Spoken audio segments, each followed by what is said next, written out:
Hello my wonderful friends, how are you? Yeah, I'm alright mate, how are you? Welcome back to the YouTube channel. Today we're going to be doing something vegetarian, even vegan. It's going to be vegan, so if you're not vegan, just grow up. It doesn't matter. It doesn't matter, it's food, it's delicious food.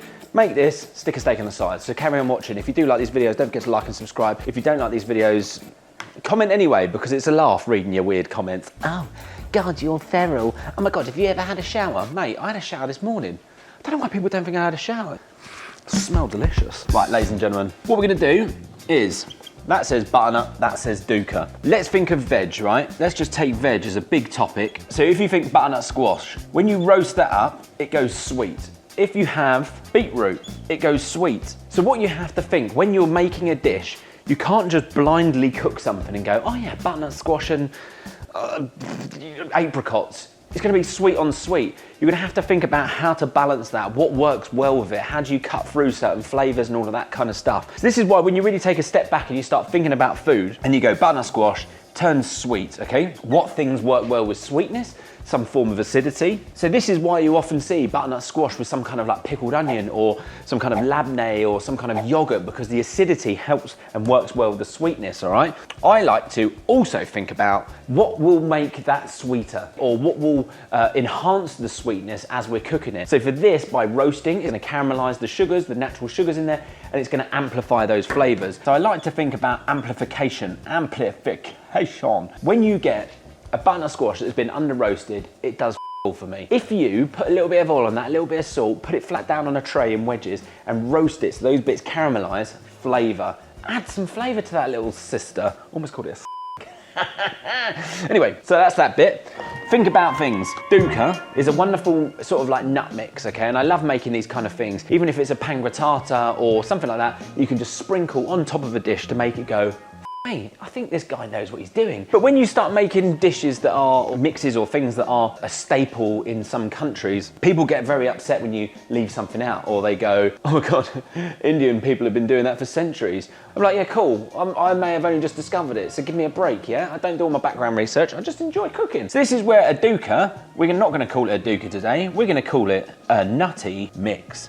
Because I often think when you get stuck in a rut of a named ingredient or a named dish, then all of a sudden you clam up and you're like, well, I haven't got it. What can I do? I can't go anywhere. I can't do it. Whereas if you go, hey, I'm going to make a nutty mix or a nutty crumb, this opens up doors. Hazelnuts. What else can interchange for a hazelnut? Maybe you could go peanut. Maybe you could go pecan. Maybe you could go pine nut. All of these things, yeah, it will slightly change it and you would have to think about balancing the flavors, but it opens up those doors. The spices, traditional, it's cumin, coriander, maybe some pepper. But then what other things may mimic or enhance the thing that you're going to use it with? So maybe it's a little bit of chili, maybe it's a bit of fennel. Then you've got also, which goes into it, is sesame seeds, okay? What if you're allergic to sesame seeds? Just take them out. Does it affect the whole dish? A little bit, yeah, but it doesn't matter too much. What I like to do is just take a step back and just go, let's assess what is going on and how can we make it all sing together. Was that a succinct intro for you? 65 minutes of footage? Anyway, I think it's important to talk about these things. Okay, we need an aggressive knife. So butternut squash is one of those things that people do get a little bit intimidated about because it does look like a massive, yeah. But what you've got to think is round objects are very dangerous. So how can you treat this that isn't dangerous?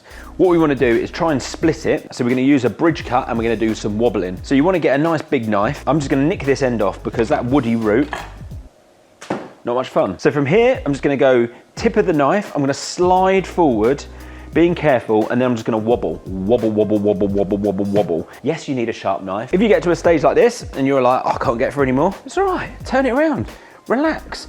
So once you got to about this stage, the heel, this section here, is where the power in the knife is, okay? Hand on top, give it a little gentle tap, wobble, wobble, wobble, and you're down. Now you've got a lovely flat edge. Life is a lot more safe now. So go here, knife goes in. Once it's in, you're kind of safe. Hand on top, you're not going to cut yourself. Gentle tap, wobble, wobble, wobble. You're through, baby. Same here, hands away. Split it, baby. So you know me and chunky ingredients. I'm going to keep these like this. I'm going to scoop these seeds out. Always sharpen your spoon as well. Make sure you have a sharp spoon for this. You're so bloody joking. Can you sharpen a spoon? That'd be stupid, wouldn't it? Imagine trying to eat soup and just slicing your... So onto these, I'm just going to go a nice glug of oil and then a good pinch of salt. And then what I'm gonna do is I'm gonna put them like wedge side down, and then I'm just gonna flip them halfway through cooking. So I'm gonna put this into a hotter than normal oven. So I'm gonna go 200 degrees today. These seeds, I'm just gonna pop in here, I'm gonna chuck some water on them, and then we'll squeeze out the seeds. I'll do those off shot because it is very boring to watch. Right, so I'm just gonna chuck, these are the seeds. I'm just gonna pop them and stick them in the oven. I'm just gonna dry them out a little bit. I'm gonna grab myself a tray, a little bit of non-stick paper. Hazelnuts, I have some, I love them. I'm just gonna pop these on, stick these in the oven, let them go a little bit toasty, and then we'll give them a bash, then we'll put the other things in. Set a timer and we'll be back. 10 minutes, bye-bye. Right guys, yeah. Classic me said, don't forget to set a timer. Forgot to set a timer, but just caught them. The amount of times that I have done nuts in the oven and I've just forgotten about them. Never leave your nuts in the oven. You know what they say. Right, I'm just gonna stick that into the pestle and mortar. There's a little residue of something else in there, which can be quite tasty. This is where you can get a little bit of freaking amani and freaking, anyway. I'm just gonna go fennel, cumin seeds, coriander seeds, sesame seeds. Right, this one you need to watch quite intently because the sesame seeds will burn about 3 to 4 minutes, I'm gonna say. All right, ladies and gentlemen. So look, here is your lovely seed mix here at Hills. Took them out just in the nick of time. They're still hot. I'm just gonna bash these very roughly, these hazelnuts. So this is one of those things you can make a massive batch of, and it is absolutely one of those things you just stick on a dish and everyone goes, oh my God, Jeffrey, you're such a good cook. Like, yeah. I've been watching that Lagom chef. He's a really cool guy. So I like to do this by hand, using a pestle and mortar. I think sometimes when you waz it, it just ends up becoming like a little bit too blitzed, or you don't get the bits you want to. So this goes in here, pour in the corner, tap, tap, tap, tap, tap, tap, tap, tap, tap, tap, tap, tap, tap, and give this a nice little pounding. Again, you don't want to overdo it. A couple of lumps are good. God, it's going everywhere, mate. Ooh. Oh, it smells so good. Okay, that goes into there. Give that a clean because it had nuts in, you know, you don't want to be killing anyone. Boom, boom. Now, have a taste. I'm actually gonna have a taste before I season. Spices are amazing and they're aromatic, but sometimes, well, most of the time, what they need is something, i.e. salt, to kind of give it a little lift, because you can eat something and go, that's nice. All right, that is banging. A little bit of salt. Then I love to add a little bit of cinnamon, just a little sprinkle of dinkle. It doesn't have to be like an overwhelming, like, top-end flavour. If you think of top-end, so you've got your hazelnuts up here, your sesame seeds, cumin, coriander, fennel, all lovely, all working together. Then if you go and put cinnamon in that to sort of play on the same playing field, it might overpower a lot of it and you kind of, ugh.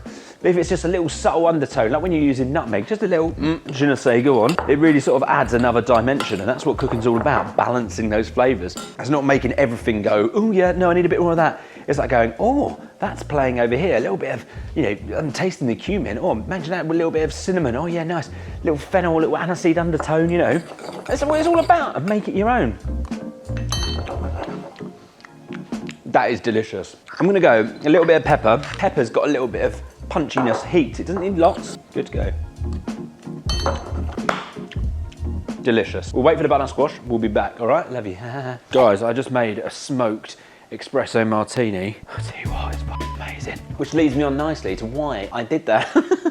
So currently on my other channels, I'm doing a smoked series. So I'm smoking loads of things in my little coil smoker, my little home smoker, and just testing out the fun of it.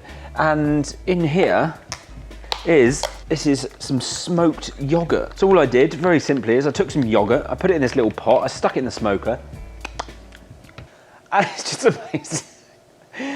If you love smoky things, which I do, genuinely just love it. It's such a fun thing to do because it's so easy. You just experiment, just like play around. Right, ladles and jelly spoons. Get the old tongs out. Look at these, flip them like this.